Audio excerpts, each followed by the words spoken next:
Hello बच्चों, आप सभी का स्वागत है ऑनलाइन टीचिंग में। इससे पहले हमने एक एक्टिविटी की थी 1.2 और इससे पहले वाले पार्ट्स में वीडियो लेक्चर में आपको मैं इसके बारे में बता चुका हूँ। तो आज हम उसके आगे चलेंगे। ये आपका पार्ट 4 है और जिनको नहीं समझ में आया है वो एक बार वीडियोस को दोबारा देखें, पार्ट 1 से पार्ट 3 तक, तो आपको ज़रूर समझ में आएगा। और आज हम आगे बढ़ रहे हैं पार्ट 4 में। तो चलिए स्टार्ट करते हैं। यहाँ पर आपको स्क्रीन पे दिख रहा होगा कि बूझो कुछ बोलता है। Boojho says once his grandfather told him that his wheat fields were spoiled by a fungus. जो उनके वीट फील्ड है वो पूरी तरह से स्पॉइल हो गई थी फंगस की वजह से। He wants to know he wants to know if fungi cause diseases also. क्या फंगस जो है वो बीमारी भी लगाता है? तो चलिए आगे देखते हैं। Paheli told him that many fungi like yeast and mushrooms are an useful. तो पहेली इसका आंसर देते हुए कहती है कि ऐसा नहीं है कि जो जितने भी फंगस हैं या फंजाई या फंगी वो डिसीज़ क्रिएट करते हैं। कुछ फंजाई ऐसे भी हैं जो आपके खाने खा सकते हैं, जैसे कि यीस्ट और मशरूम। आपने घरों में भी देखा होगा, जो मदर हैं वो ये किचन में यूज़ करती हैं। ठीक है, दे आर यूज़फुल। ठीक है। और but some fungi cause diseases in plants. पर कुछ फंजाई ऐसे होते हैं जो डिसीज़ क्रिएट करते हैं प्लांट्स में, एनिमल्स में भी। ठीक है, इंक्लूडिंग ह्यूमंस में भी।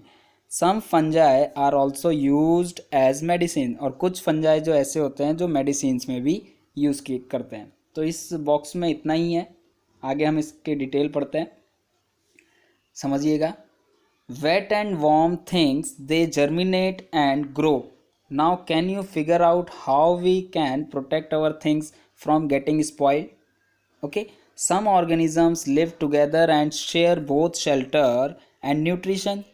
आपको पता है कि जितने भी कुछ ऑर्गेनिजम्स हैं वो एक साथ एक ही शेल्टर और न्यूट्रिएंट्स शेयर करते हैं। ठीक है, this relationship is called symbiosis. अगर इससे पहले मैंने आपको बताया था कि कुछ प्लांट्स ऐसे होते हैं जो होस्ट करते हैं। ठीक है, वो सेप्रोफाइट्स बताए थे हमने आपको। ठीक है, वो अपना खाना खुद से नहीं बनाते हैं। ठीक है, वो दूसरों पे डिपेंडेबल रहते हैं। ओके, बट ऐसे कुछ ऑर्गेनिजम्स हैं जो आपस में चीज़ों को शेयर करते हैं। तो ऐसे रिलेशनशिप को हम बोलते हैं symbiosis. For example, certain fungi live inside the roots of plants. ठीक है, वो प्लांट्स के रूट में रहते हैं। The plants provide nutrients to the fungus and it in return the fungus provides water and certain nutrients. ठीक है, तो कुछ प्लांट्स ऐसे होते हैं जो रूट में फंगस लग जाते हैं, तो वो उनको water and certain nutrients provide करते हैं और उसके बदले में वो क्या करते हैं, न्यूट्रिएंट्स लेते हैं। ठीक है, इन ऑर्गेनिजम्स कॉल्ड लीचेंस। ये जो ऑर्गेनिजम्स होते हैं, ऐसे ऑर्गेनिजम्स को हम बोलते हैं lichens. A chlorophyll containing partner which is an alga and a fungus live together. Alga और फंगस जो हैं दोनों एक साथ रहते हैं। ठीक है, द फंगस प्रोवाइड शेल्टर। जो फंगस होता है वो शेल्टर प्रोवाइड करता है उसको, water and minerals to the algae. ठीक है, and in return the alga prepares and provides food to the fungus. और जो एल्गा होता है वो फूड प्रोवाइड करता है फंगस को। ठीक है, तो फंगस के बारे में हम इससे पहले वाली वीडियो में पढ़ चुके हैं, तो आप वहाँ पर से और अच्छे से डिटेल्स समझ सकते हैं। तो चलिए आगे चलते हैं। 1.5 how nutrients are replenished in the soil. जो न्यूट्रिएंट्स होते हैं वो आपके रिप्लेनिश कैसे होते हैं, दोबारा से कैसे सॉइल में आते हैं। Have you seen farmers spreading manure और फर्टिलाइजर्स इन द फील्ड। कभी आपने देखा है कि जो आपके फार्मर्स होते हैं वो फील्ड में, जो अपने खेत होते हैं उनमें ये फर्टिलाइजर्स और मैन्योर डालते हैं। और गार्डनर्स को भी देखा होगा, जो माली आता है आपके यहाँ, वो भी पौधों में कुछ ना कुछ खाद डालता है। यूजिंग देम इन लॉन्स और इन पॉट्स। ठीक है, do you know why this is done? ऐसा क्यों होता है? You learn that plants absorb minerals and nutrients from the soil. ठीक है, क्यों ऐसा? इसलिए होता है कि जो सॉइल होता है वहाँ से मिनरल और न्यूट्रिएंट्स चाहिए होते हैं प्लांट्स को, so their amounts in the soil keep on declining. Okay, fertilisers and manures contain nutrients such as nitrogen. जो फर्टिलाइजर और मैन्योर्स होते हैं उसमें नाइट्रोजन की मात्रा पाई जाती है, जिसकी वजह से उनको न्यूट्रिएंट्स मिलता है पौधों को। ठीक है, पोटेशियम मिलता है, फॉस्फोरस मिलता है, ऐसे ही और भी बहुत सारी चीज़ें उनको प्रोवाइड की जाती है। किसके थ्रू?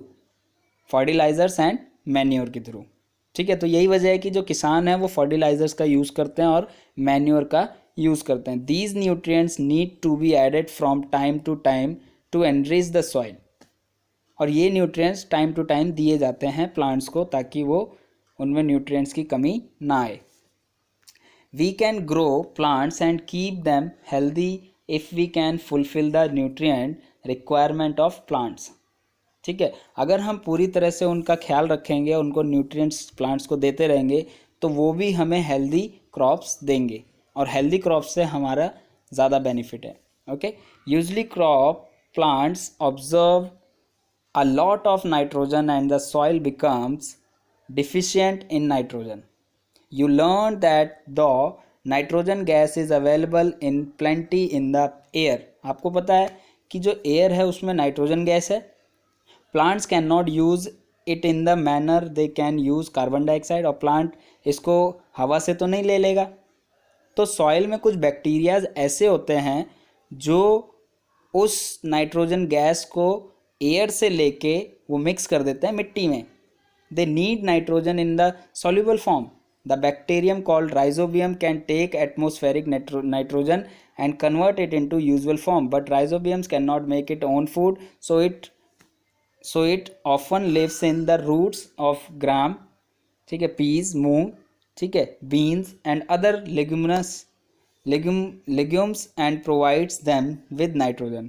तो अक्सर करके आपने खेतों में देखा होगा या अपने दादाजी से पूछ के देखना गांव में कि वो आफ्टर क्रॉपिंग एक फसल के बाद वो दाल की फसल क्यों करते हैं, मटर की फसल क्यों करते हैं, ग्राम की चने की फसल क्यों करते हैं, और भी ऐसी चीज़ें हैं, उनकी मूंग की फसल क्यों करते हैं, बीन्स क्यों लगाते हैं।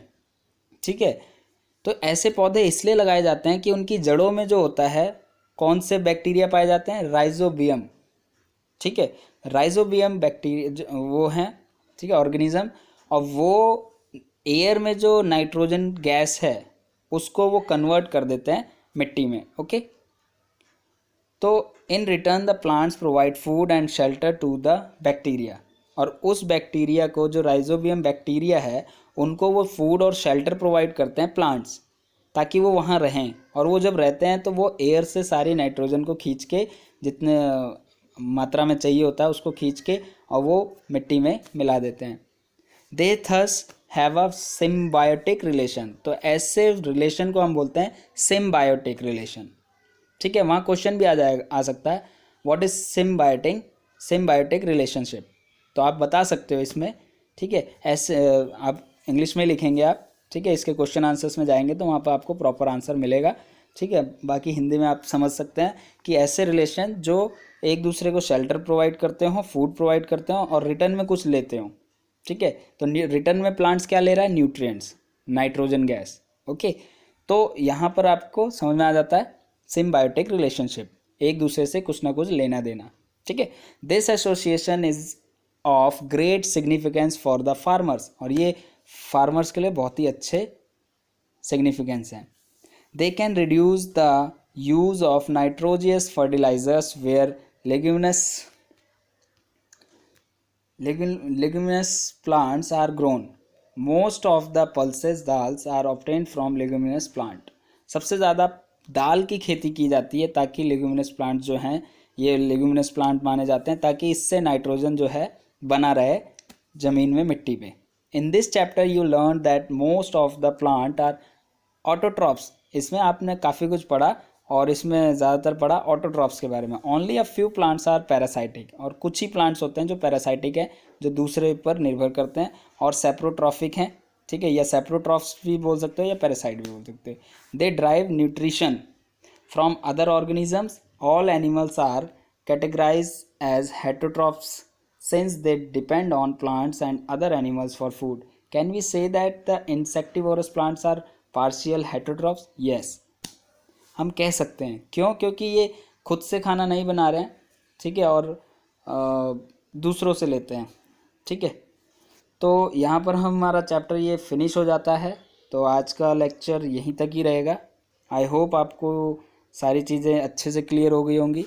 अगर बाई चांस नहीं आया है तो आप ज़रूर पार्ट 1 से लेके पार्ट 4 तक देखिए, और मैं गारंटी देता हूँ कि आपको अच्छे से समझ में आ जाएगा, ठीक है। अगर फिर भी नहीं आता तो आप कमेंट बॉक्स में कमेंट करके क्वेश्चन कर सकते हैं, तो I will give the answer.